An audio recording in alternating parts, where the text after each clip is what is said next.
இப்போ இருக்கிற பரபரப்பான ஒரு சூழ்நிலையில் அதிமுக ஒரு சூழ்நிலை அதை காலையில் இபிஎஸ் வந்து டெல்லி பயணம் பண்ணுறாரு. இல்லை, அதில் என்ன நம்ம கருத்து சொல்ல முடியும்? அவங்க ஒரு கூட்டணி வச்சுருக்கிறாங்க மத்தியில் ஆளுகிற பாரதிய ஜனதாவோட. அந்த கட்சி தலைமைகளை போய் சந்திக்க வேண்டிய தேவை இருக்கும் தானே. அதில் என்ன கருத்து இருக்குது? அதில் ஒன்றும் இல்லை. அதே போல இந்த தொடர்ந்து அதிமுக பிரச்சனையில, அதாவது பாஜகவை சேர்ந்த அமைச்சர்கள் என்று பாஜக சேர்ந்த இப்போ அதிமுக உட்கட்சி பூசல் இருக்கு. ஆனா ஒவ்வொரு முறையும் இந்த மாதிரி பிரச்சனைகள் வரும்பொழுது அவங்க சென்ற அமித்ஷாவையோ மோடியோ பார்க்கறது, இது அவங்க கட்சி விவகாரத்தை என்ன மாதிரி தீர்வு ஏற்படுத்தும் நினைக்கிறீங்க? இல்லை, பல முறை சொல்லிட்டேன். அது அவங்க கட்சி பிரச்சனை, அதை அவங்க சரி பண்ணிப்பாங்க. அதில் போய் நம்ம ஒரு கருத்தை சொல்கிறது வந்து ரொம்ப நாகரிகமற்றதாக இருக்கும். அது நல்ல அது அவசியமற்றது. அதே மாதிரி இந்த தொடர்ந்து விஜய் வந்து பார்த்தீங்கன்னா இந்த மக்கள் சந்திப்பு அந்த பயணங்கள் வந்து மேற்கொண்டு இருக்காரு. அதில் குறிப்பாக ஆளும் திமுக வந்து கடுமையாக விமர்சனம் பண்ணியிருக்காரு. திருச்சியில் வந்து பார்த்தீங்கன்னா ஒரு எம்எல்ஏவோட ஹாஸ்பிட்டலே கிட்னி திருட்டு நடைபெறதான முறைகேட்டு சொல்கிறாங்கன்னு சொல்லிட்டு இதை குறித்து உங்கள் கருத்துங்க? இவர் அதை பேசலையே. திருச்சியில் நடந்த சிறுநீரக திட்டத்தை பற்றி பேசலை. அவர் நாமக்கல் நடந்தது தான் பேசினார்ல. நாமக்கல் நடந்தது தானே சொன்னார், திருச்சியில் நடந்தது சொல்லலையே. நீங்கள் என்ன இருந்தாலும் ஒவ்வொரு தொகுதியிலையும் ஒவ்வொரு ஊர்லேயும் மக்களுக்கு என்ன பிரச்சனைங்கிறது இதயத்திலிருந்து வரணும். அதை எழுதி வச்சு படிக்கிறது நீங்கள் எனக்கு சம்மந்தம் மேலே அதை ட்ரம்ப்கிட்ட கொடுத்தா கூட அவர் வந்து மேடையில் நின்று தமிழ்நாட்டில் இது பிரச்சனைன்ட்டு பேசிட்டு போவாங்களா வேற.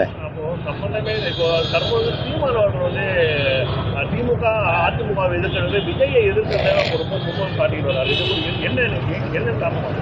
இல்லை, அப்படி இல்லை. அவர் ரெண்டையும் சேர்த்து கொண்டு வர்றாருல்ல. அண்ணா யார்? திமுகவின் தோற்றுனர். எம்ஜிஆர் யார்? அதிமுகவின் தோற்றுனர். ரெண்டுமே பிரச்சனைங்கிற ரெண்டையும் ஒன்றா தூக்கிட்டு வந்தால் அப்புறம் நீங்கள் சொல்லுங்கள் என்ன செய்யலான்னு. என்ன சொல்லுங்கள்? பேரறிஞர் அண்ணா மேலே நமக்கு பெருமதிப்பு உண்டு. ஏன்னா அவரை குறை சொல்ல முடியாது.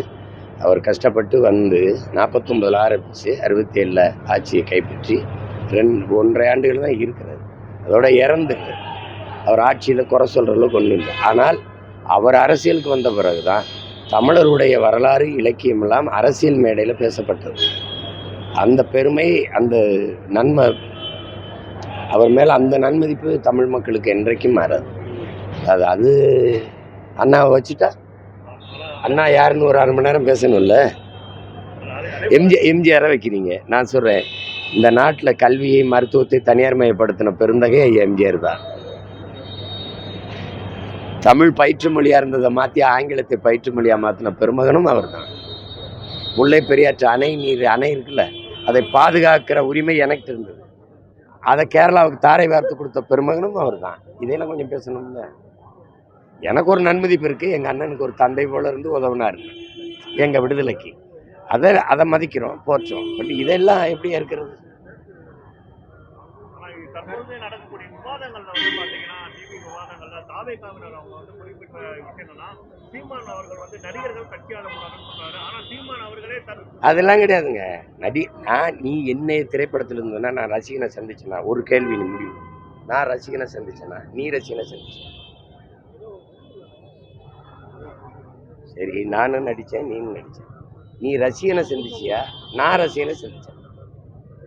நான் மக்களை சந்தித்தேன், நீ ரசிகனை சந்திக்க.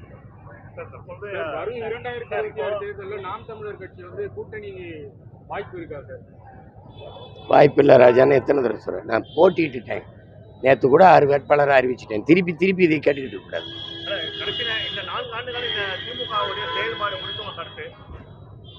நீங்கள் திமுகவின் செயல்பாடு, ஒரு அதிகாரத்தில் இருக்கிற அரசியல் கட்சி, ஆட்சியில் இருக்கிற கட்சியினுடைய செயல்பாடு எப்படி இருக்குது, உங்கள் கருத்து என்னன்னு கேட்குற நிலைமையில் இருக்கு.